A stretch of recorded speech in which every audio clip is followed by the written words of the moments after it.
Hey everyone, welcome to what will be a controversial scary movie titled Moving Targeting, starring Ty Johnson and Jerome Baker, which will review the controversial non-call when Ty Johnson was stopped from getting a touchdown at the end of the first half with the Bills and Dolphins game this past week.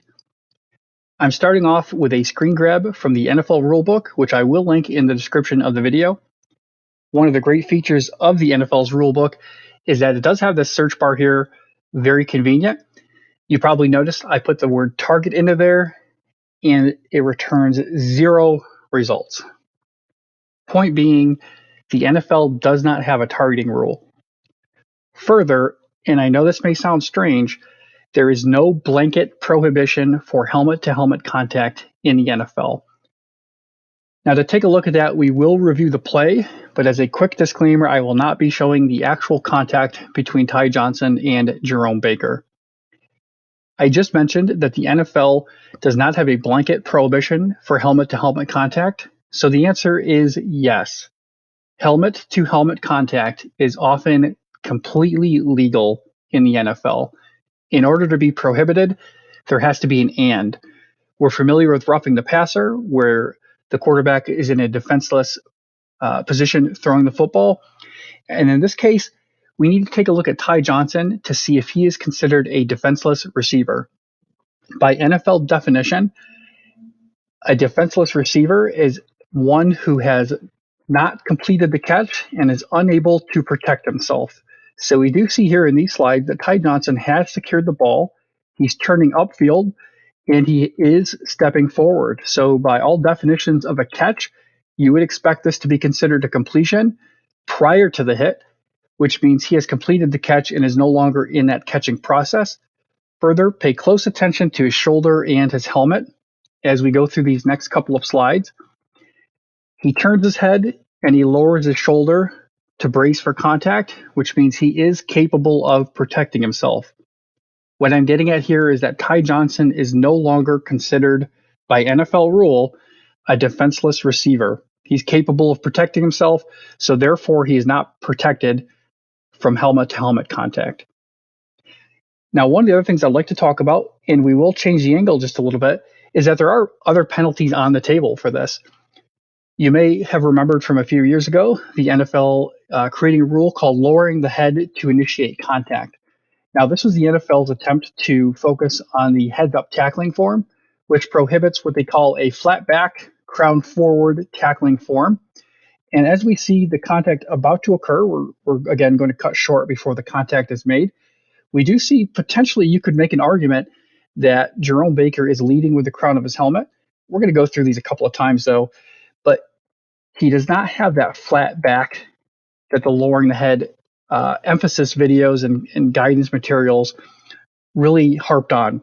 So he does not really put himself in the position to be called for that particular flag. And let's go back a few slides as well on this. Notice right now he is looking at Ty Johnson. And as he moves forward, look at how that shoulder has kind of turned. So live during the broadcast, it may not have looked like Jerome Baker was attempting to avoid contact with the crown of his helmet, but going through the replay, you do see that he is turning his body to lead with his shoulder and attempt to make better tackling form with this. So he's not really going headhunting as much as maybe it looked bang bang. And then on top of that, what we really want to focus on is the final penalty that could have been called on Jerome Baker, which is unnecessary roughness. And I make the case in this week's penalty recap that unnecessary roughness can be called for anything that is egregious or too aggressive based on the circumstances.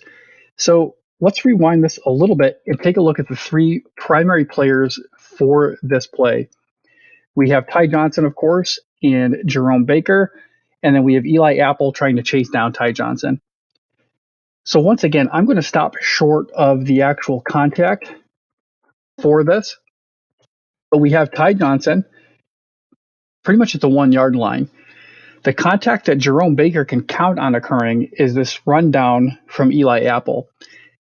Apple is coming at Ty Johnson from this direction. He's really only able to get a hand here. He can't grab the back of the jersey or else he's going to run into a horse collar.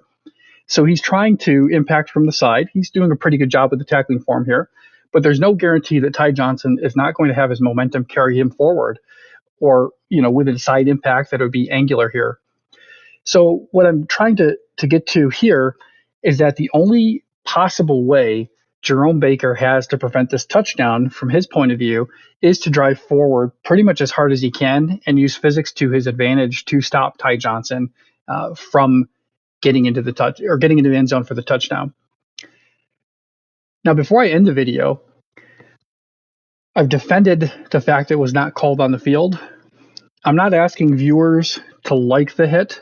I'm not asking viewers to say that maybe Jerome Baker couldn't have been a little different angle coming on the play, maybe a little different tackling form. I think all of those things are valid. But from an NFL rules stance, this hit was completely legal, and the no call was the right call on the field. I know ultimately that may not be the most popular stance. So for this week, don't forget to like, subscribe, and yell at me digitally for this take in the comments or elsewhere. Thank you for watching. I hope to see you again next time.